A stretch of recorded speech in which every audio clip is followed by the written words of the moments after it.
You're listening to the New Old Heads podcast, shot live every Tuesday at twitch.tv/newoldheads and released every Thursday at noon via bringingdowntheband.com. The show is brought to you by Coleman Dental, Printfinity, Indie CD and Vinyl. Support the show directly by becoming a member at patreon.com/newoldheads. You are now tuned in to the New Old Heads podcast. I am Major 7. The crew is here, starting off with my man, Jay Moore. How are you, sir? Doing well. You know, just trying to get it while it's here to get. Like that one. Definitely. I hadn't heard that one before. I like that one. Hey, man, you know. 2 hours words from Too Short. Yeah. You know, don't. Not exactly like Well, that. close. Y'all out here just leaving money on the table. You can't do that. Not at all. You gotta get to that paper. Mm-hmm. My man, Lonegevity, is in the building. How are you, sir? Great. Yeah? Thanks. Like the hat. Thanks. Shirt as well. Thanks. Nice outside. Section leader shirt. Gang. I'll say all three. 3 of them, yes. 3 of the gangs. Collector's item. You can't find those anymore. No, yeah, actually A you lot can't. of gang activity. A lot of gang activity out here. My man DJ Jay Diff in the building. What's happening, man? Salutations. What's going on? You gotta let me say what's happening, man, first. Oh, I'm sorry. Come on, you want man. to run it back? Yeah, let's try it again. All right. My man DJ Jay Diff in the building. What's happening, man? Salutations. Thank you. How do you like that? Much better. All right. I think you broke a streak there. Put that in your pipe and smoke it. It's another one of them sayings. Yeah. Oh, I ain't gonna say what type of saying. Skating on thin ice, buddy. Hey. You better get on the ball. So I'm hearing. I've been hearing about Atmos. I watched the video. Guess it's some form of mixing that is about to be a standard, industry standard. And one thing I didn't know is that it's become a requirement for playlists on, I believe the young man said, Spotify and Apple Music. Just Apple Music right Is it now. just Apple Music right now? Where you have to have this mixing or whatever prior to getting listed on a playlist. And also, he talked about the rig that he'd have to get set up for himself. Right. Now, I'm not that well versed on it. I watched some of the video, but it sounds like this thing is going to be a big deal. And the way the young man in the video was talking about it, it's not in the infant stages. It's starting to rapidly increase. Yeah. Right. Like what's your take on it? Because I know you posted this, but had you done a lot of research on it before watching the video? A little bit. I've been paying attention to this space a little bit. Shouts to M2. Shouts to Malcolm. He's got me hip to it. He actually shared this video and I went and checked it out. And the reason why I shared it and why it might be something for us to talk about is because it's apparently Apple Music is requiring all future playlisting. You have to have an Atmos mix. Otherwise, they won't playlist your song. February 1st, it came out that you will no longer get playlisted on Apple Music unless you submit your music in Atmos. Now, this is a huge deal for independent artists. Which is kind of paywalling it to a degree, if you think about it.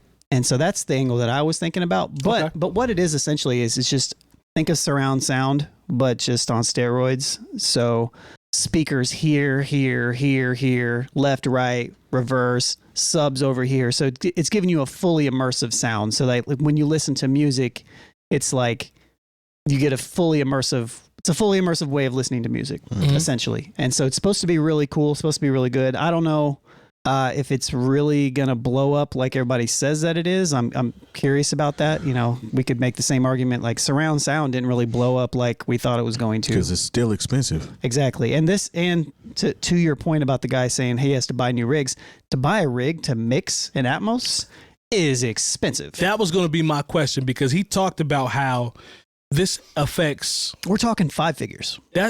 He was saying how this affects the independent artists as well because, you know, if you get lucky and try to get playlisted, if you don't have said equipment, you know, or you got to pay for an engineer that is doing to that. mix it in that. Right. Right. M2 Studio at Atmos Studio. He said that he's got an Atmos Studio.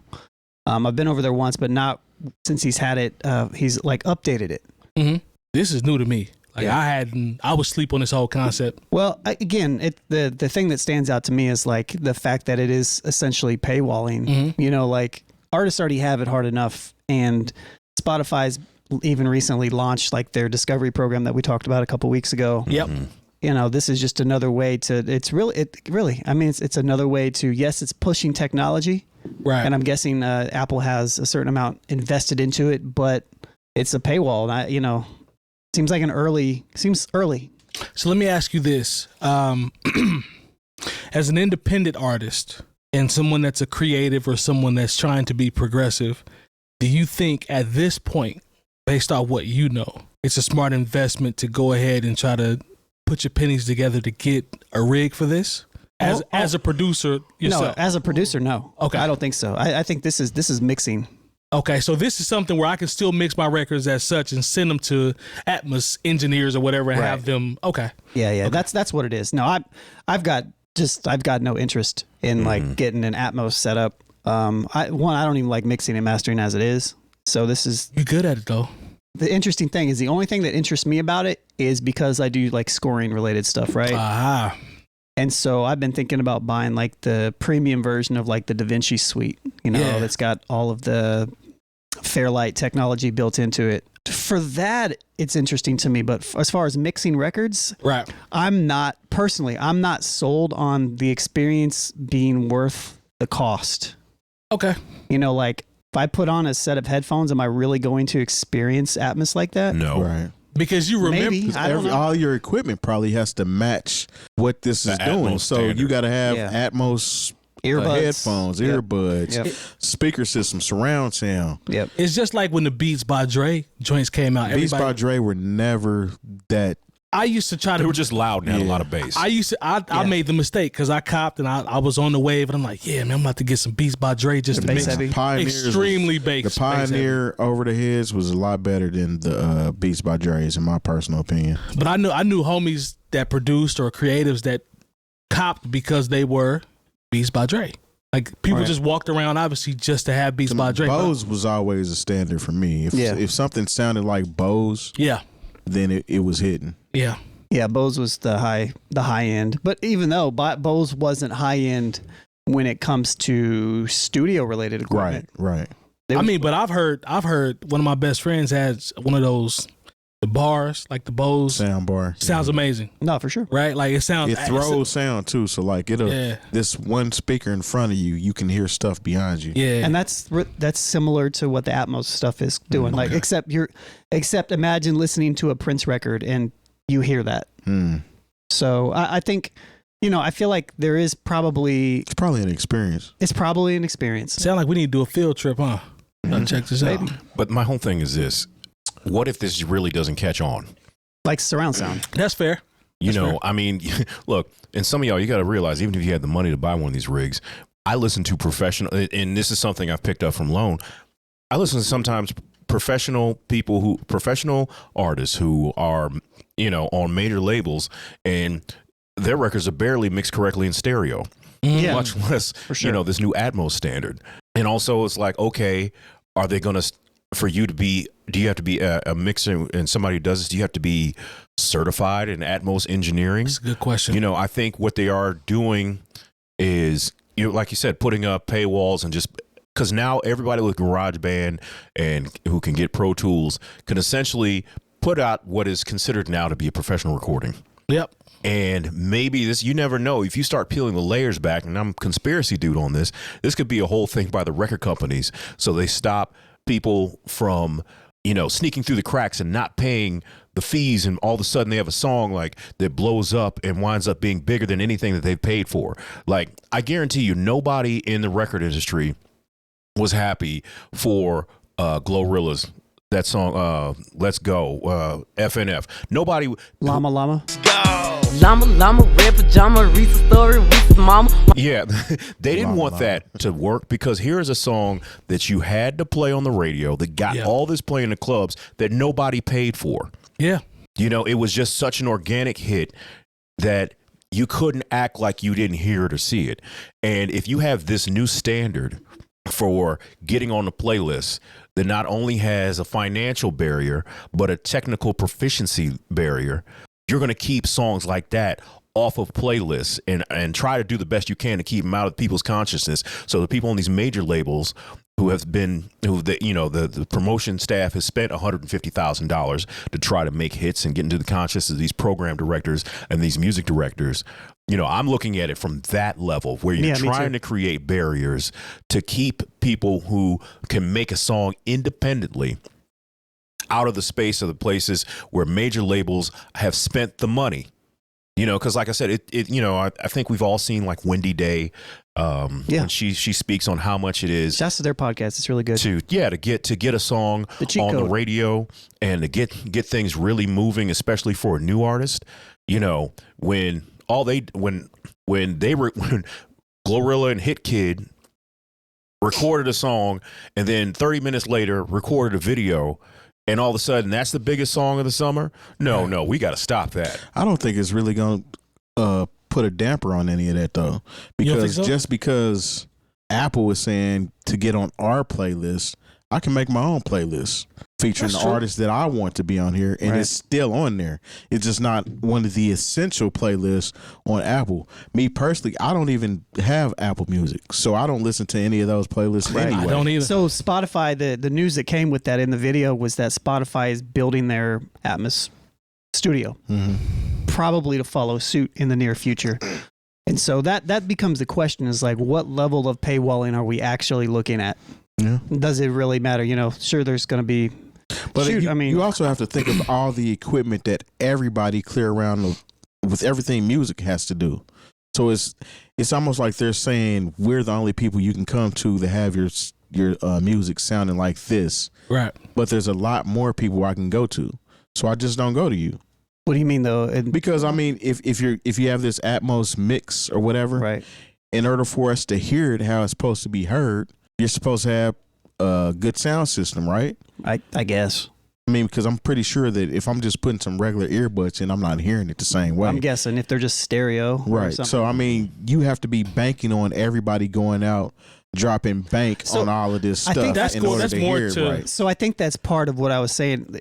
To your point. Apple's infrastructure, right? So if you think about it from an Apple angle, it's phones, it's Apple earbuds. It makes sense. Like if you buy an Apple phone, then you can listen to the Atmos experience. So it from a commercial standpoint, it's really pushing people to buy more Apple stuff. I'm still cool. I mean, I am too. But I could see this being, to Lone's point, I could see people getting attached to it because people are already attached to Apple anyway. That's what I'm saying. So that actually makes it. Now you have to buy from a marketing standpoint. That makes it. Now you have to buy these Apple things, and then to Jay's point, who knows how much of that is behind it as well? Right. You know, like I didn't think about. Is it about the mix, or is this a marketing? Yeah, I don't. You know what I'm saying?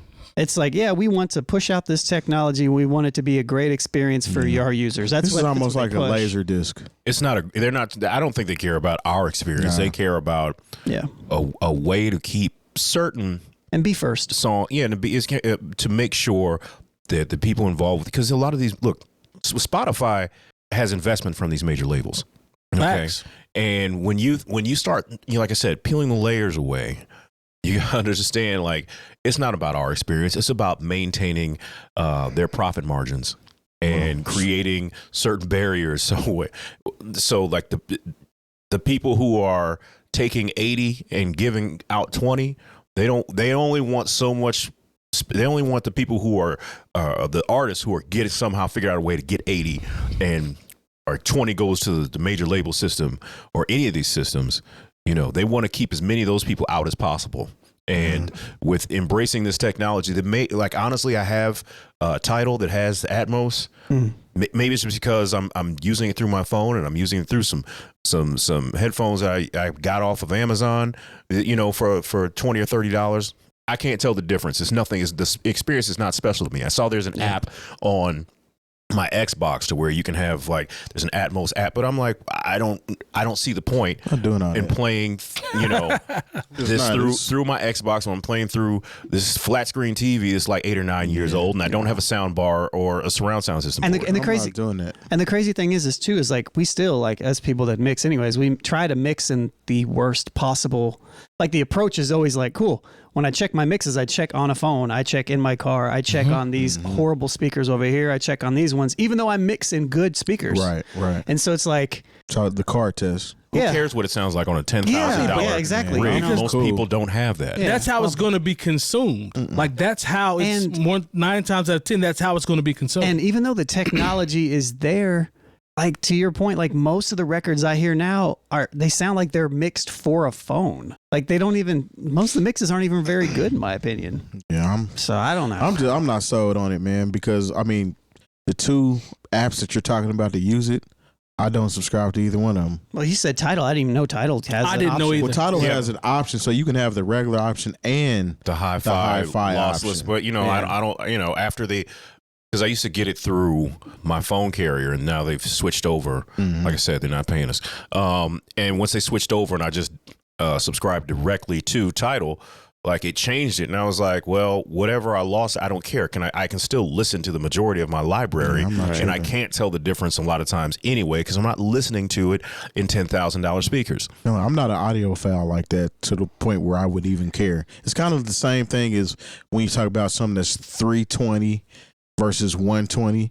In certain settings, you can tell it, but in certain settings, you can't. But I can't. A lot of times, I can't tell the difference between 320 and 192. Yeah, Yeah, but there is a Wave difference. versus MP3 is different. In my opinion. because it's lossless versus lossless. But even still, 320 and Wave, you have to have a specific type of ear to really hear it. Yeah. But I would say 320 to 190, what is it, 192? 192. And lower, I can tell the difference between those two. And 128, I can always tell the difference. Yeah, But- I can tell when people are playing, especially in 100 big systems. Yeah, Like, and we're talking about like you're not supposed to DJ with a YouTube song. kilobytes per second. Unless you Like have that's to. how they measure the quality of, all those MP3s that you downloaded off of LimeWire back in the day.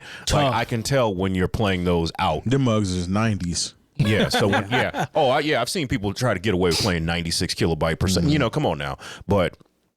I think the minimum you should be playing if you are playing out in the club is 192. And that's you really can kind of EQ pushing your it. mixer to make it sound better if you know what you're doing. But if you're playing those 128 kilobyte songs that you stole off of LimeWire, I'm definitely going to know. Yeah. I mean, First of all, I can hear the DJ drops in them. Yeah, So you really that need to too. stop that. That too. at the end of the day, this sounds like a exclusive members only type push. And I don't want a membership. You know what I'm saying? I It's do like- want to experience it though. I don't mind going somewhere, sitting and actually experiencing this sound, but I'm not invested to the point where I'm about to go out and buy equipment and earphones and earbuds. and Not for stuff the just to music. experience Not it. for the Nah. music. Not for the music. I'm not sold on the music portion. I feel like maybe from an experience of like watching like an immersive thing. Like if I'm watching, I don't know, Glory. Yeah, button up that collar. let's say I'm watching Glory, right? Like that might be cool because then you can literally experience stuff around you. You're seeing something right here, right? Right. And then this is your point of view. So yes, it would be maybe cool to experience what's going on around the Especially camera. in a fight scene with gun Or something, shots and, all that and type maybe of it's stuff. filmed in that way too. Right. Yeah, that might be cool. But music, again, I'm not super sold on it. But again, I haven't experienced it, so maybe. I mean, I think I lean more towards what Terry's talking about. On Terry's stance, I would like to experience it, but I just don't see the benefit from a. I don't know if it's going to add value to my life. I don't That's think what it's I'm going to talking take about. off That's like what I'm they talking think about. it's going to take off either. No, I just really think, with it being associated with Apple and Apple being as popular as it is, it's just we have this, everybody else doesn't. Y'all come on over. They can have that and mind state. I'm we still got be where I'm at. everything that we have is geared and set up for it, and you guys will be different from everybody I else. mean, Like, and that's you what can it get strikes Apple me as. Music on an Android or whatever anyway. True. It's not only for Apple. So I can get I actually had Apple Music for a while on my phone. I didn't know you could. Yeah, you can get it on anything. I didn't know that actually. Yeah. I'm Team Droid, so I had no idea. Yeah. You can put it on anything you want. Hey, But I'm I'm just not invested I just to got the mine point. Look, you just never know. It You might follow? be. You got bought it for it? free. It might be a situation where, like, we look up in 5 I know years why. and be like, and look at it the same way we look at HD DVD. Yeah. All this 4K stuff, and I mean, I still have yet to see a picture the way I'm supposed to be seeing it. Yeah, for sure. Yeah. And they've had this 4K stuff out. Like a Now it's decade. on 8K now. Oh, really? And I still, Is that where it's at? I'm telling you, yeah. And I still haven't seen it to where all these colors are so fluid. Because I mean, when you're in the store, they have They have it display. calibrated to make it it's seem calibrated like, to make it look all beautiful and pretty and all that stuff. It does look cold in the stores. But everything's still not made that way. Right. A lot of people are still doing 1080p. Shouts to everybody that's watching us in 1080p right now. Exactly, Talk to him, 'cause Lo. Talk to him. I see people who are you know, they do their content for YouTube in 4K, and I'm like, at this point, why? Yeah, it doesn't make even the video game systems. You can go up to 8K and watch in 8K on YouTube though. Yeah. I'd love to see if it's shot in 8K. If it's shot in it, yeah. And honestly, imagine the uploads though. And for what the bandwidth that you're using up, especially if say we decided we were going to shoot in 4K, you know, an hour's worth of 4K is the amount of bandwidth. It's ridiculous, right? You know, and it just wouldn't be worth it, honestly, because to sit and watch us talk in 4K, honestly, at 1080p, it's just fine. We could probably get away with 720p. We just don't do it. 720p drives me crazy. Yeah, I don't need to see that water on the blade of grass though. It's not that deep to me. Yeah, I don't. It look good in the store though, don't it? It look good in the store. I ain't gonna lie. Our 2-hour episodes, when I grab the video off of it, it's about 32 gigs. So imagine what that is going to be in 4K. No. Ain't nobody got time for that, huh? Don't. Look, I think I have a 4K TV, but I've never used the 4K settings on there. Well, have you? I mean, because I know you have the newest Xbox, right? Mm-hmm. Well, have you tried to like mess with the settings on there? So I messed with the Xbox with because there's actually a whole separate menu for video game settings on there. So I did do that, but to me, I really don't see anything much different. I mean, it does look better than the previous Xbox, but it's not crazy different to the where like, oh my God, this is, you know what I'm saying? Right. Well, the Flash said it ain't about 4K or 8K. HDR is what makes the pictures pop. Well, yeah, the HDR cable, and I have that set up too, and it doesn't. It's not enough for me to just be like, wow, this is worth all that. Right. Mm-hmm. Look, I still have my Xbox One X that I won from Taco Bell. And, you know, when they show the difference between what Madden looks like on last generation Xbox One X, it was the first one that was supposed to have some 4K, you know, situations going on, and the Xbox One X, and maybe it's because they're still trying to straddle the line between this generation and the last generation. I just don't see it yet. Not to the point where I'm like, oh, I have to run out and get one of those. And plus, there's, you know, I can still, you know, there's no game where I'm like, I have to get that. The processor's faster. Oh, and the RAM and and definitely there's a difference as you see in the loading times with the solid state drive. Yeah, but once you actually get to the gameplay itself, I mean, it's a little more colorful, but I don't see it to the point where it's very, very noticeable.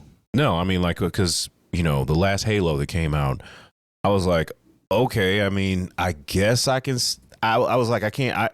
It plays just fine on my Taco Bell Xbox. Mm-hmm. You know what I'm saying? When you say Taco Bell Xbox. When you turn it on, does it do the bell thing? No, I didn't get that one. Wouldn't it? I didn't get that one. You get a Crunch Wrap Supreme every time you cut it on. I just remember, you know, because you know, you think nobody like Monopoly at McDonald's. You think nobody actually wins this stuff. There's a whole documentary about that Monopoly. Oh yeah, about how the mafia got involved. Yeah. I'm sleep on whatever y'all talking about with that. But you remember Monopoly at McDonald's? Look, I saved the text from when I won that Taco Bell Xbox One. Stickers used to be on the side of the fries and the where you could pull your the fries. All you won was more fries. You got a supersize. You got two of them. You get two pull tabs. Did you ever partake in what? Monopoly? I think everybody played McDonald's Monopoly. I mean, I never went to McDonald's enough to actually really play it. I got some free fries. I did get that. Yeah, I was hype about that. Were you really hype about? I mean, you know, you get your free fries, you get large fries. You like free things. Wow. He does. I mean, we all like free. You know what? You know what he doesn't like. If we got him $250 in food stamps, I'm definitely taking that. No, but you would have been responsible with it. You wanted to make it seem like we were bad people for wanting to get tomahawk steaks and shrimp and having a good time with it. I got me a tomahawk in the freezer right now. See, there you go. Food stamps. We all like free things, but Mike is a free thing connoisseur. He don't know how to pour beer either. I just poured it on the side, man. It's nice and frothy. Yeah, you don't want that. And why would you set that in front of me? I don't think there's a phone with. These are the reasons why somebody's gonna wake up one day and choose violence against Mike. Not at all, man. Wait till you go back to the office. Look, man. At the end of the day, I'm waiting on Lone to get this Atmos set up so I can come over here and experience it. Thanks to our partners. Dr. Coleman of Coleman Dental is our go-to dentist. He's a longtime Indianapolis arts and music supporter Store, located right in Broad Ripple. Printfinity is a screen printing shop based in Indianapolis, owned and operated by our own DJ Jay Diff. Our good friends at Indie CD and Vinyl operate one of the best record stores in North America. Shop new and used in their site or visit them in person. And the best way to support the New Old Heads is to visit our Patreon and become a member for as little as $3 a month. All details on newoldheads.com. All right, man. So Confused. Let's go ahead and talk about this next topic. So this one's come across before, but I haven't, and to my knowledge, we've talked about this type of situation many times. Mannie Fresh, though?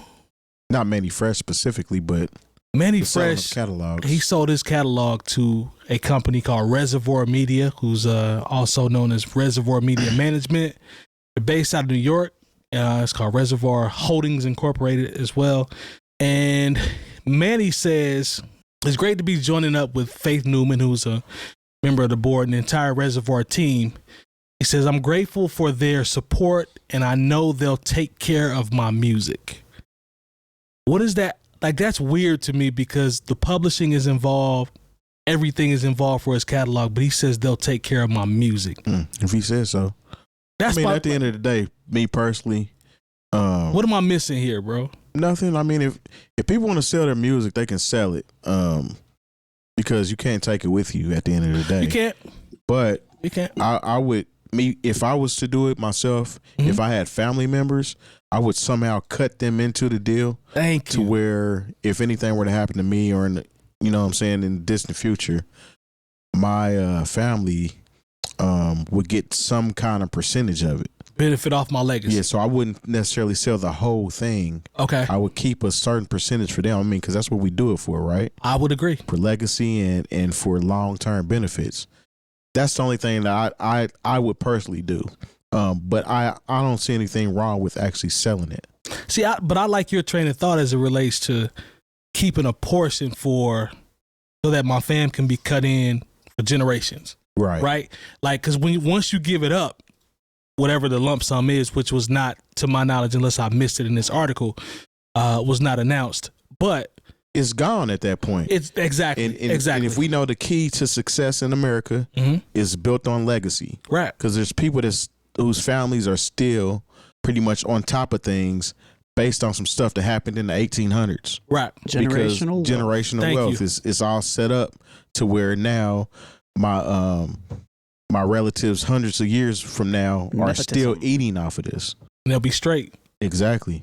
Yeah, How much, did they have a number? Do they have a number? I didn't see a number in the article that I pulled from. There Vibe. was a number. I had seen a number. I can't remember what the number is. Yeah, for what I saw on Vibe, I did not see a number. Though. Yeah, it's going to be millions. Manny's catalog is stupid. You got to remember. But at the same time, how much? What does he get to sell? Considering he was the producer, but also there has to be a situation where the actual performer, and we talk about mechanical rights and performance rights, like what? Because Mannie Fresh, for all I know, he has one actual solo album. Well, it says includes both publishing and recorded music rights. Okay, so but we also know how jumbled the situation was at Cash Money. And it probably still is. Yeah, that may be why he wanted to liquidate it too. But the thing is, with Mannie Fresh too, his splits are going to be different because a lot of his production was in samples. Well, this is so he's got a lot of original compositions. Almost none of his music is sampled. Yeah, like he's got some here and there, but the majority of Manny's, to his credit, production is original compositions. So his splits are different. I don't know. I understand the concept. I'm not mad at him now. I'm just saying I would have tried to, like Terry said, I would have tried to keep some in the family. When I hear when you get a certain number, what you can do, you're still talking about generational wealth, is if you don't trick it off. That's the part though. And there's still a situation where like, okay, these people are going to administer my music. Is he selling off? And when they administer the music, say they put it on a soundtrack, okay, or it winds up being a commercial, right? Does he get nothing? Like, I'm under the assumption that like they're just having the ability. There are people who are going to sit in the office, figure where can we place these records, and then it's going to be in a Chevy commercial. Yeah, definitely. Big. I can see real big in a Chevy commercial. Something like that. And Manny's lump sum or whatever said amount is. And he still gets a percentage because it is still his, if he's selling everything, it says publishing and recorded music rights, man. Is what it says. So it sounds like everything to me. That sounds like everything. But I believe he still has a right, like you was talking about, performance type things or whatever. He still has a right to perform. That kickback though. But I mean, Lil Wayne is rapping on some of those beats. True. So what does that mean for Lil Wayne? So Lil Wayne has his own share. Didn't he sell? He owns. He's only sharing his percentage of the publishing. Okay. Of that, yeah. So his royalty stake. Okay. So it's not 100% owned by this company, so to speak. I would just hate for, say the number is 80 million. You know, I would feel some type of way if, you sold this for 80 million, they find a way to make 800 off of it. Well, they're going to. That's the reason why they bought it. Exactly. They're not stupid for buying this. They wouldn't get into this if they didn't have the vision to do this. Yeah, that's the whole reason that they bought it. But at the same time, like of that 800 million that they make off this, how much do they give to you? Mm-hmm. That's the thing, because if it's once zero, you sell it, I mean, it don't matter. Then I'm not sure these are good Just like deals in the game, somebody might sell a whole pound, or they might break that pound down and make a whole lot more off of it than they did if they sold it as a lump sum, like he did. He sold it as a lump sum. I mean, they're about to break all of that down and make a whole lot of money. You know, when I heard about Future doing it, I was like, okay, he sold, but Future still makes music, right? So it's like, okay, I gave you that, but I still have this. Maybe I'll be in a situation where if I sold you this for 80 million, if you want to buy what I do next, you're going to have to come off 800 million. It's so complicated. And the thing is, we look at the numbers and be like, man, I wish somebody give me that kind of money. I'm telling you. But at the same time, when you look at that kind of money, nobody's going to give you that kind of money if they don't see a 10x return from it. Yeah. Just what's his name did the same thing most recently. Dude that's so strung out on Ashanti. 𝗏 Gotti. Yeah. Why you describe him that way? I mean, because he knew who it was. I knew exactly who it was. What'd you say, Lone? You didn't have any question. You knew exactly who that was? Yep. He sold all his stuff too. For like 300. Right. Yeah. And he said he did his in order to make his production company, his movie production. Well, yeah, because now production he's not even in music. Yeah. Right. I mean, I'm not bad at it. I just, like Terry said, to me, it's the generational wealth comment. It's the grandkids. It's that. You know what I'm saying? Set my family up, man. Yeah, that's where I'm at with it. So somebody can have a piece of something. I'm gonna do it, or at least put the money that you made off of it into some trust that they're going to inherit it. But I would just hate to see, like you were saying, you sold it for 80 million, they made 800 million off of it, because that's going to happen. So whoever is coming up is going to see that. They're going to witness that and be like, well, I mean, I'm well off, but I could have been a whole lot more well off. As long as they don't do them like they did. My great grandfather hadn't sold the catalog off. Yeah, if they didn't do them like what was that group? The Beach Boys. Do you know that story? Like basically, like the Beach Boys' dad was their manager, and he didn't know business, and so he sold like all their songwriting, all their publishing for like maybe $3 million. Oh man. And that's tough. It might have been a lot. It might not even been that much. You know, and I saw the story where it was worth like 300 million, especially when they're, because every group like that hits their nostalgia boom. Yeah. And once theirs hit and everybody started going back and rediscovering pet sounds, and they started re-releasing, the stereo mixes and all this. And it was like, you sold that almost out of spite. Who bought it? Michael Jackson? Shoot. Probably. What'd you say? It wasn't Michael Jackson, but like, there was like it wasn't a great biopic about the Beach Boys. Isn't Kevin Love's uncle one of the Beach Boys, or is his dad one of the Beach Boys? It's Kevin one Love's of the two. A basketball player? Yeah, he's related to one of the I think Beach his Boys uncle is one of the Beach Boys, low key. Yeah, that's cool. Yeah. And I'm telling you, I know this sounds wild as hell, but if you ever had, everyone who's watching and listening, you need to check out Pet Sounds by the Beach Boys. It's one of my favorite albums. It is incredible. That's big, man. Like, it's no, not that. That's a different Beach Boys. That was a different era for the Beach Boys. I'm about to ride home jamming that. That's actually a good record, though. Yeah. I'm telling you, you put on Pet Sounds, you're I think like, that's Lone's ringtone. You're like, what is this? Like, I didn't, They ain't getting no money off that falsetto. Man, there's some instrumentals on there that I play for people, and they'll be like, whoa, this is the Beach Boys. I'm like, yes, this is the Beach Boys. You was skating through your house in your socks with Beach Boys with the playing. Beach Boys. Look, you know, Come Christmas morning. You understand, like, you know, I grew up in a very black household, so we didn't hear. I had to rediscover the Beach Boys later on, specifically Pet Sounds, because there was no Beach Boys records in my dad's collection. Yeah. Pet Sounds is like what, like cats and stuff? Yeah, that's exactly what it They're is. the Beach Boys, so it's probably orcs, I hate him, man. Whale sounds. whales, orcas. Mm-hmm. Yeah. No, okay. Oh, there you Yeah, go. so No, man. Pet Sounds is in probably my top 10 albums of all time. Right. Man, I've Yes. never heard you say that. I mean, I've it just heard never him came say up. it. I don't said know if it. I heard you I'll say tell top you, 10. Yeah, he's brought it up before. I'm asleep. Okay. It's right up there with. I'm telling you, I still Right haven't there, heard it though. which Ice-T I'ma album check is it better out. than that? as much as I love Ice-T, there's none of his albums are in my top 10. At least you honest. I would hope not, because again, pioneer, but Y'all need to not stop. a whole Like, lot of John Blaze.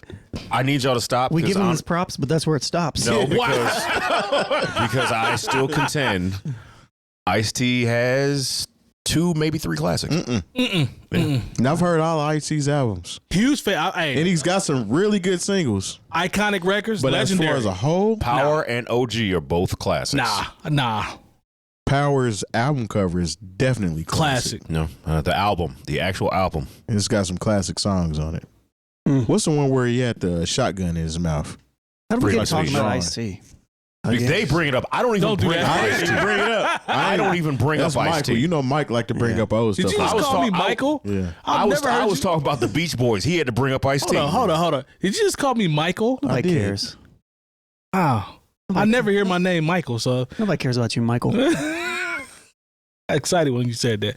No, any thoughts on Manny, man? I know you don't care, but I'm going to ask you anyway. In terms of what we're talking about with the different angles. I just, I was just, while you guys were talking, I'm sitting here reading and I'm just looking at the specific. It includes both publishing and recorded music rights. And I'm just sitting here thinking, am I missing something? So it's like publishing is composition, recording is the recording. Right.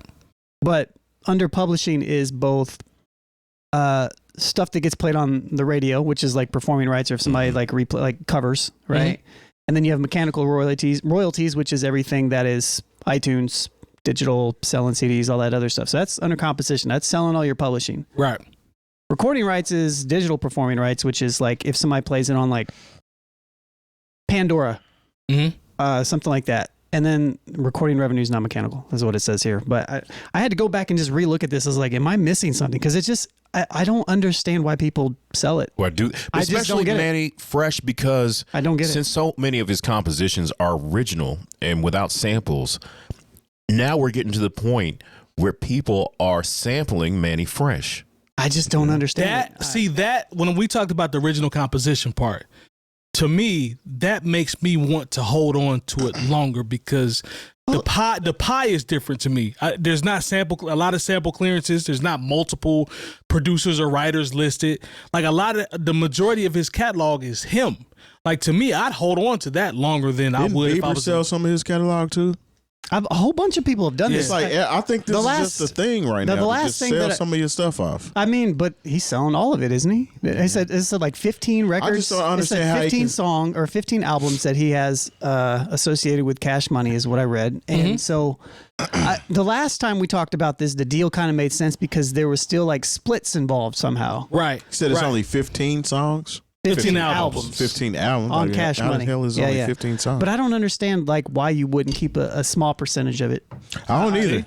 See? That's the part that's like confusing to me. And so that's every time I see these articles, there's just not enough information. almost like I just they're- checked out. I just literally just checked out like 6 different articles on this, and none of them says really anything. There's It's nothing that almost we like missed. these companies are telling them it's either all or nothing. Probably They're 100% are, because they know to Jay Moore's point, he mentioned, they know the overall value and the Yeah, potential they of the gonna get it. catalog. They gonna know get the that. money. What's his name? Montel Jordan is on a commercial right now singing "This Is How We Do It" with Diddy. Why is Diddy? He's in the production room. But you know what's wild is I've sampled. that too. It wasn't even produced by Puffy. But this is the thing.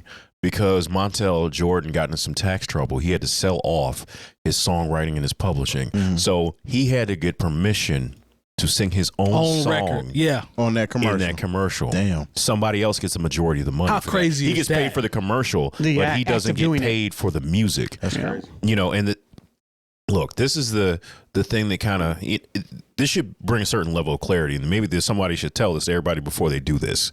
Is Between the Sheets by the Isley Brothers has been sampled or reinterpolated something like 50 or 60 times. Absolutely.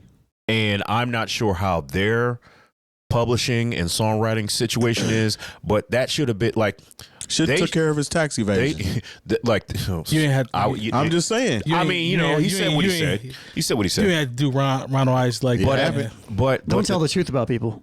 But the thing is, like, I hate you. say they just own 50% of it. Think about what 100% I mean, of 10%. Between the Sheets looks like. You know, I remember when what's his name sampled for Overnight Celebrity, and it was Twista Overnight Celebrity, and gosh, you'll have to look it up. Produced by Kanye. Yeah, produced by Kanye, and the guy who actually made the song, his songwriting, his paperwork was right.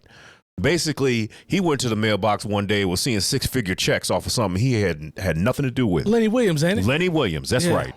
And so he was seeing big checks because that song was a hit. Twista, you told her right, make you a celebrity overnight. And it was on an album that went platinum. Kamikaze. Did Kamikaze go platinum? Yes, it did. I'm not surprised. That was still when CDs were selling. Thank you. I mean, we were streaming, but CDs. No, we were weren't streaming. We were downloading. I don't think we were downloading. streaming. Yeah. Yeah, But you we were right. buying, if we wanted to listen to that song Well, you over and could over. you could get a iPod then. Yeah, you could probably buy it through iTunes. Mm-hmm. You know, but that was still a purchase. But you had to have something to play it on. Do you know how many times you got to stream something for it to make 99 cents now? Yeah, True. So, you know, he saw 6-figure checks off of somebody just sampling his music because he had his paperwork together. So I don't know. Like I said, this is above my pay grade, but sometimes when I see things like, I was like, you should have held out for something more, but I don't know what the actual number is. I'm looking at Mannie Fresh, his production discography. Now Lone said 15 albums for what he saw. A lot of his underground stuff. Dude's been producing since '87. Let's get that out there. I mean, it's everything he's done. It's his publishing catalog. But it's all of it. Okay. But it includes 15 albums that he did with Cash Money. Yeah, so you're talking about that 400 includes what degrees. he did with Jeezy too. You know, everything. I think his first did, release was He's making music since the 80s. True story from BG in '95. I'm talking about No Limit because that would have been No Limit. BG was No Limit. What? I mean, I'm sorry, Cash Money. I'm thinking Beats by the Pound. But BG's True Story. Before that. But that would have been Cash Money still, right? UNLV? Yeah, UNLV was I'm Sleep. That. Okay, cool. So that's 93. But he was doing stuff before that too. Yeah, he was 87. Because he was doing a lot of that New Orleans bounce music. Well, he's the founder. He's the creator Money. of the bounce sound, essentially. I mean, which originated from in the New York. production, from the production style. The bounce sound actually originated from one sample. Right. And he definitely flipped it. But it was derived from Fresh. Yeah. Yeah. That's the I mean, it was like a New York sample. Yeah. That's what's crazy. But what he did with it made it what it was. If you see who actually made that sample, it was I agree, Lone. It was a white dude that made the original. Yeah. And it was who's the guy that actually did the Lone is right though. Trigger Man. Trigger Man. Trigger Man was a song. Yeah. Mm-hmm. Well, that was the song that they made, but the guy that made Trigger Man, was it? Because it was crazy. That was a sample. Well, no, not that part. No, because that was like from some old TV show. That's the Dragnet sample. Dragnet. But the thing behind it. Yeah. And like everybody made, I literally was just talking about in class yesterday about Mannie Fresh. Oh, for real? And this same exact thing we're talking about right now. Yeah, it's like you were telling your students about this? Absolutely. Because they all use that same thing. It's almost like reggaeton. You know, reggaeton is all the same. Or thing. they have, or in reggae where they have the rhythms. Yep. You know, Yeah. where you be Good like, call. oh, okay. Good call. Good call. Like there's so much music based on these 5 or 6 rhythms. Yep. I mean, Mannie Fresh actually broke that down in the Rapture series on Netflix? It was in the Hip Hop Elements or Hip Hop Evolution series. I misspoke. So the hip hop, it was on Netflix, if I'm not mistaken. Yeah. Yes. He broke it down with the sample, and I'm like, yeah, he definitely fathered this style. 100%. Because think about on the reggae side, remember like No Letting Go by Wayne Wonder and Sean Paul. Get Busy, I think. They were out at the exact same time, and basically had the same, rhythm, you know. And now there's other songs that are built off of that. Yeah. But it was just crazy where there are these two songs reggae that not only have like crossed over. Was that Report Them? What was it? Or Deport Them? Deport and Them. That was I Would Like. Yeah. Yeah. The exact same song, damn near. Drag Rap by the Showboys. Thank you. Thank you, Lone. Thank you. But who made the original sample though? Whoever did the, because it wasn't the who did Drag Rap. It wasn't them. You're talking about Trigger Man, right? No, no, not even that. It was somebody outside of the whole. Whoever did. Well, no, that was Dragnet. Whoever did. But I'm saying that particular style that they use in New Orleans was fathered. Actually, it was a sample from somebody else from New York. Yeah. Yeah, the Showboys are from New York. That was, but it wasn't them though. Oh, are you sure? I thought it was them. No. I thought it was them that he referenced as it related to what I thought. That's what the bounce. I don't know. I could be wrong. I thought it was them because that's what when he was talking about the documentary I'm talking about, he referenced that record as the start to him flipping everything else. The real name of the song was Drag Rap. But we start calling it Trigger Man because it's one of the parts in the song where he says something about Trigger Man. Yeah, it was the show. Yeah, it was the Showboys. The Showboys. They made that. Yeah, they made that's original to them. And that's the reference. Yeah, and that's the reference point from Mannie. Yeah, that do do do do do do do do. Yeah, so the real song was Drag Rap by the Showboys. There it is. But they started calling it Trigger Rap. Honestly, I forgot that it was called Drag Rap because like whenever somebody wants to hear it, they call it Trigger Man. I'm glad Lone pulled that up because I knew he explained it perfectly in that documentary. I seen it somewhere where it's written down Trigger Man. It was it was somebody else. The sample was from somebody else altogether. Well, my guess they start using it, and then New Orleans got a hold of it, and they start using it. That's very possible though, because they did. I'm sure that the Showboy sampled it from somebody else too. Right. But see, I was always under the assumption, and like I said, we'll have to do the research, and obviously, but I was always under the assumption that record was originally from the Showboys, and then Mannie took it, and then it just went. You know what I'm saying? In that region. DJ Irv. Because when you listen to it, it's something that could have been programmed. Like, it's not that complicated from a sample standpoint or, going out to get something. That's a drum machine back then. Yeah, but think about it. Back then, you might have had 1 megabyte of RAM in your drum machine and maybe about 6 seconds of recording time. Think about the SP. Like, the SP DJ sample. Jimmy. DJ Jimmy. That's who they say is the bounce founder. Yeah, that's who was that's who was before Mannie Fresh. Let's get it right. Yeah. DJ Jimmy is the king of bounce. I mean, it sort of starts with him, in my opinion. When you think about all the great bounce musicians, most of them revolved around Jimmy in some way. I think Jimmy was working. Well. Here's the thing. He did give him his props in the documentary. It was that Mannie created the sound for DJ Jimmy. Isn't that what it was? Dad was like, hey, it's this dude, T.T. Tucker and DJ Irv. They'll come to these little spots I'm doing, holes in the wall, and I'll just let them rock. They jamming off of some of the beats that, like you playing. Isn't that what it was? I have to go back and do my research. We'll have to watch this again, but somebody from New Orleans is definitely gonna. Yeah, somebody from New Orleans is having a fit right now. Y'all got to correct us though. Don't come in mad. Like y'all got to correct us. And we not trying to diss anybody. We trying to get it right. Nah, this ain't no diss at all. This is our history. Yeah, we trying to get it right. But either way, everybody that we're mentioning is intertwined in this sound. But Mannie, from my standpoint, from us in the Midwest and growing up, it's like I've always associated that sound with him. I like how Mannie approaches it when he's been interviewed about it because he's always, respectful and cordial to his founders and the people before him and also the people that helped him get to where he was, where he became Mannie Fresh and that sound and where it came from. Sometimes that gets lost. It gets lost, you know what I'm saying? And people won't tell the story right. So kudos to him for actually giving everybody because they put the props. themselves at the center of the story. Facts. Even if they had nothing to do with it. Mm-hmm. Hey, Mannie, get your paper, man. I just think you might could just have and we there might be some details. There's some details we might not know. Yeah, he might have a whole nother clip of stuff ready to go. Could be. And he'd be like, they can have that. Mannie might have a percentage that we don't even know about. So yeah, there weren't very many details in any very of the articles. Vague. Yeah, very vague. But hey, get that paper, man. Your family gonna be straight. I know that. I don't know the number, but I know it was a good number. The thing is, he might have plans for that money that we have no idea about. Same way Irv did. It's the same thing with P and buy a roller coaster. Yeah, that wouldn't be the greatest investment. Well, maybe not, but I like roller coasters. Would you buy one? If I had the money. Where would you put I had it? Mannie Fresh to sell my catalog money, maybe. You'd buy a roller coaster for no reason? Hey, who knows? Maybe. Where would you put it? I had that kind of money in my backyard. Maybe in my backyard. Yeah? Yeah. I'd be like, hey, how much it cost to ride the Lone Coaster? I don't know. So first I would need property like Kid Rock. Right? So I need a mansion and I would need a backyard with woods and a river. The Lone Coaster. The Lone Coaster, yeah. So that I could, like shoot cans if I needed to as well. He's mad at the cans. You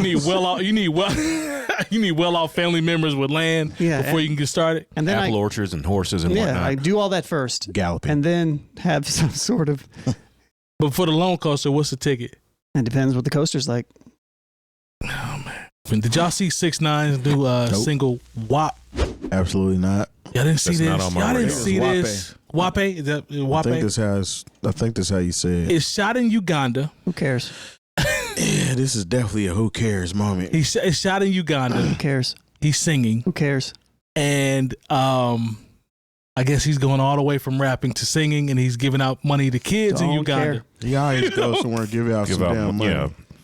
Jay Moore, man, I guess I got to keep catching fades is what he need to keep doing. Well, he already caught. Well, he just caught one. I know he got one. I said keep. Oh, keep catching. Continuous. Yeah, plural form. Jay Moore, not singular. What do you think about this, man? Is this a legit pivot or a clear reach? Absolutely because not. you're in Uganda giving out money to kids, singing in Spanish. There's nothing he can do. Okay. That will get that snitch jacket off of him. Thank you. Okay. Look. He could come and give me some money and he'd still be a snitch. Yeah. Thank you, Mr. Snitch. Yeah, and I'd get on here and call him a snitch, and he'd be like, "But I gave you some money." I was Appreciate it. I was like, "The truth is the truth." You know what needs to happen? What? Talk to me, man. So we just had the Half Breed album. Yes. So we need to have the Rat Fink album featuring him. Rat Fink. And what's my guy? YSL. Oh, Gunna, yeah. It needs to be 6ix9ine and They Gunna. could have a whole snitch tour. I think Boosie said they could have a snitch tour. He was like, man, we need to put all the rats on the same tour, man, and just pay all the rats. I was like, well, Boosie's right. The rats will get paid. So look, rats in the trap. Look, in all seriousness, like here's a Boosie kid. didn't say that. Sadly, anything American translates overseas, and they don't care about the same quote unquote politics and ethics that we care about. You got to understand, like I got some friends who over in not Sierra Leone, Kenya. They're like, they still play R. Kelly over here. They don't care nothing about that trial. Because he was talking about giving out passports. So you got to understand the same things that we are uptight and are concerned with here in the United States of America. It doesn't translate to what happens overseas. So, he could go over there, give away some money, sing some songs, and, maybe African or Ugandan YouTube is popping like that, and he can go ahead and get his streams up. But I don't. The stream numbers are crazy. You know what? And that's fine. But you know what? I mean, there are people here who aren't, who don't care about the quote unquote street life. Yeah. They look, because someone said, could Gunna come back and be out here pushing P or whatever he was doing before? Right. Like if he gets the right beat and I see you. Yeah, pushing paperwork. We got to repeat that. That was good. That. That was a good line. That's a good one there. I like that. Look, everybody, I don't care who you are or what you've done. You are one hit song or one, 20 sack or 30 point a game season away from redemption. It is what it is. Jay Moore, he wrote, Uganda, Africa, I love you. No, you don't. He wrote alongside you gave all them little kids money. He wrote alongside a video clip of him handing out $100 bills to children. I can't wait to edit this video. I'm so happy I flew 22 hours. You edit the video because you didn't edit, I'm so happy I flew 22 hours just to make sure you guys were in this video. The WAPE music video, hopefully this Saturday or Sunday. Yeah, he flew 22 hours to where, okay, these people aren't going to fight me on site. They ain't going to jump on me. I'm going to throw some money. Yeah. Yeah, if I'm still have my heavy security vulture guards vibes. Like I said, if he gave me some money, I wouldn't punch him in the face, but I would still call him a snitch. Yeah, I don't even care that he's. I mean, look, I'm not a part of that life. It's the snitching aspect. I just don't like him because he's just a corny individual who doesn't make music I enjoy, and I don't like anything that he does. So, outside of just the clout chasing that he constantly does on different aspects of it, like, yeah, he's a snitch. I thought he was trash before he was a snitch. Yeah, that's what I mean. Before he was, I didn't mess with him either. That's when So get the blicky and the blicky I didn't like none of that. Didn't like it. So I mean, like the snitching stuff just adds to it to me. It's just he already was a cornball prior to that. It's just makes adding him more corny. Just like, ugh. I mean, it's just he's a horrible person, like Jay Moore says. It's one of those horrible person. It's one of those things where we see. We just talked about one of our favorite vultures in Kid Rock, this previous episode, and it's like this dude is just taking it to the next level. To Lone's point, the snitching is just added on to the fact that you're really a cornball and you're a vulture. Like this right here, it's like open clout chasing. I can't wait to get there and film, exploit these African children. Like he's saying the quiet part out loud. Thank you. Might as well have been playing In the Arms of the Angel behind it. Well, we can maybe we can make that edit. All right. Can we take some of the video and put that behind there? Because that's really what he's doing, bro. It's just pandering, man. It's like, yeah, I'm gonna go ahead and get these folks on my side, throw the baby some bread, and all is well.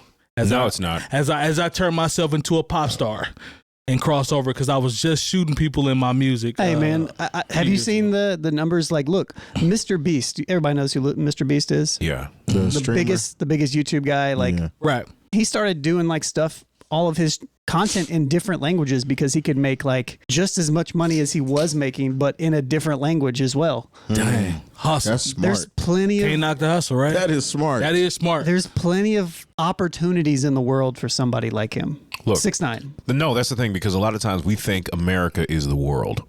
Yeah, and it's not. Not at all. In the 80s, they told us we are the world. Well, see, we were the children. The world was. That was just Americans saying that. Ah, well. Hey, check this out, Jay Moore. Then they followed it up with Hands Across America. Y'all just like that. Just like that Jordan Peele movie. Yeah. What? With all the hands across. Yeah, that was legit. Check this out, man. All right, I'm checking. I want to read another quote. I decided to jump in when you read. Thank you, man. Take a look. Make sure you the commas. Pay attention. Man, it's crazy out here. I decided to jump into the Latin market. Don't F up the commas.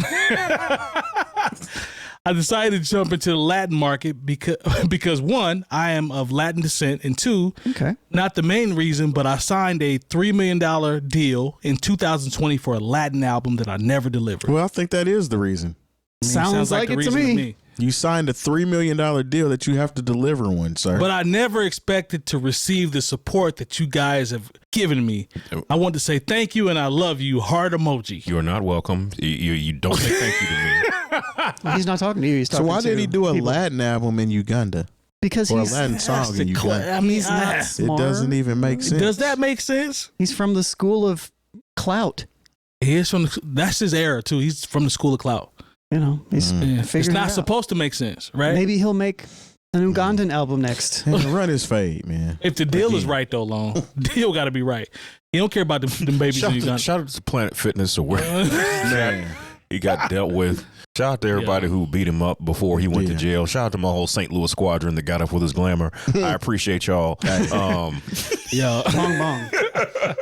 He had to put that out there to make sure. No, he came to St. Louis and they let him know what time it was. So shout out to y'all, man. He said of descent, just so y'all descent? know. Yeah, just so y'all know before y'all start trying to hate. He's not of Ugandan descent at all. Absolutely not. At all. So not it even doesn't close even to make sense for you to be in Uganda. Sounds like pandering to me. Maybe he doesn't know that Latin America is in America. Maybe he thinks it's Latin Africa. Oh. Maybe. Somebody probably told him that. And he Africa does have a lot of small countries. Has a lot of countries. Yeah. None of them are Latin, though. No. I don't think he... Most of them are actually pretty big, realistically. Yeah, actually. Don't think he thought about anything other than pandering at this point and just trying to clout chase. I don't think he thought. There's not too much thought in this one, right? Nah, he's having Cameron brain fog. Yeah, pink fog. Yeah. All right, man. He's having the fog that you shoot to find out what the baby is. Having that gender reveal. Having gender reveal fog. Yeah. We didn't even do the top ranked choice vote, which was E40 kicked out of the Suns. Can we still talk about that if you want? We don't have to. But it's I don't really have a whole lot to say. Yeah, we shouldn't have done it. I mean, it was a Karen situation, and they tried to play him, and they actually did play him. And he wrote a very eloquent statement as to what happened, how he explained everything. He did break it down real smooth. Shout out to 40 for handling that like he was supposed to, but basically he just summoned up, like just described exactly what we would think. It's just privilege. Like they saw argument, came on the tail end, and was like, he's the bad guy. Let's get him out. Big black man. And I hope he gets bread. I hope he sues them. I hope he finds a way to get something out of it. I really do, because the way they tried to play him when he was exiting, when they were taking him out, and all the fans are just, he deserves an apology at the bare minimum. He deserves an apology from the franchise. Golden State need to win, so most of the games could have been at home. Well, yeah, that's true, but you could have flipped the script. They owe 40 an apology, because this is a dude that always goes to games. He goes to Golden State games all the time, and I've never seen any issues with 40. And the thing is, like, Sacramento should be happy that E40 showed up. Come on, man. Games. I mean, Floyd was there. 40 was there. 50 Cent was there. Like, it was a nice little crowd, but don't play for it. I'm smart. I can write something up for you. Listen, man, his statement was fired on. Nah, he went off on that statement. Who wrote that mug? He wrote it. Fair enough. We're talking about E40 here. I'm gonna give E40. I'm smart. I'm gonna give E40 his P's. He probably wrote that 100%. It's not no PR firm. And he did that himself. Nah, the way he explained it was perfect, and I hope that brother gets some bread, because I'm not surprised. Kind of compensation. Yeah, I'm not surprised. Fans are getting a little too involved in sports. Did y'all see Russell Westbrook run up in the suite? Did you see that? Told old boy he need to watch his mouth. Yeah, I saw it. I was like, wow. Phoenix low key, because that was a suite that they had, and pre like COVID and going through all that. But the fact that the players can take that secret way to come out and they get that close to the fans, that's crazy, bro. He was owning. Literally, they walk right by you to go back out towards the court. And to have that experience as a fan, especially with Westbrook, they call him Westbrick and all this other stuff. And Russ is not going to keep going. He's going to stop, and he's going to address you. He's from Cali. Yeah, like he's not about that. Not the nice part. I don't know, man. Fans got to chill out, bro. The term is fanatic, but some of these fans get no see as it relates. Y'all remember that movie, the baseball movie where the fan was crazy? The Fan. The Fan, yeah, that is what it was called. With Wesley Snipes and Robert De Niro. Yep, that was a good movie. Mm-hmm. But, I mean, the thing is, like, a lot of times people think, okay, I paid for these seats, I can do whatever. There's an entitlement that comes with a lot of the fans where they think, I can just go out here and disrespect this grown man and call him this and that and throw stuff at it. Mess around and find out. And you're going to mess around and find out one day. That's facts. You're going to mess around and one of these dudes going to go Vernon Maxwell on you. Well, you know what happened to Malice at the Palace. I'll just leave it at that. What's crazy is the Ron dude. Artest wasn't having it. That documentary was so dope because the dude that actually threw the whole thing wasn't even the person that got initially stole on. Like, he's the one that's trying to grab Ron. Right. You know what I mean? Well, like, that's just. It was him. It was him. Right. Like, after you start everything and you change history, dude's like, let me just try to fake tackle Ron Artest and look like I'm a hero. When the crazy thing is, like, when they got in the locker room, this is why Jermaine O'Neal didn't mess with Ron Artest for a long time. He was like, do you think we're going to get in trouble? Maybe. Steven Jackson was like, I knew it was a wrap. That was our year, too. We were supposed to win. Yes. They definitely was going to the finals and like, we was going to win the championship. We was killing boys that year. I agree. Damn. Man. What could have been? All right, wasn't that Reggie Miller's last year? Yes. Yep. He was about to get him a ring and ride out. I truly believe that to this day. Call it a day? Yeah. All right, man. We appreciate the support as always. NewOldHeads.com for all the education you need this year. If you see it, like it, subscribe, share it. Patreon, pay for it, join it. We really appreciate the support as always, and we'll see y'all next week. Peace. In a minute. Bye.